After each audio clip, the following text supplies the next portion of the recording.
I'm Gary Strigler. One of the jobs I'm going to be doing today is installing a disappearing ironing board in this wall. Now I've got it laid out, so the next step is going to be cutting a hole through the sheetrock. Now in the past we've used a recip saw to do that, but I'm just going to tell you they can really turn into a bad day. One time I cut through some elevator control wires that were back in the sheetrock and it was about a $2,000 mistake.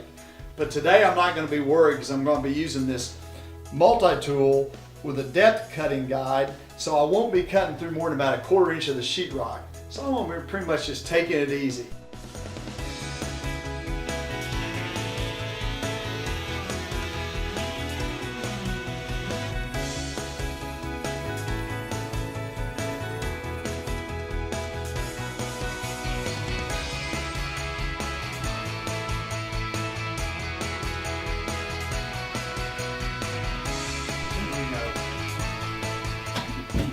Oh man, I can see 3 wires from here, and I'm pretty certain I would have cut at least 2 of them if I hadn't been using this multi-tool.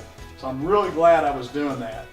Now, the next thing I've got to do is verify the size of the opening, and I'll be ready to set my ironing board in place.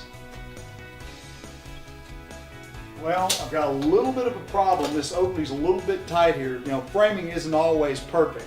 So what I'm going to do is take the multi-tool using that depth gauge and set it where I can just make a quick series of cuts into the side of this stud, and I should be able to just chisel out in between those cuts. It's an old trick that I learned from a carpenter years ago.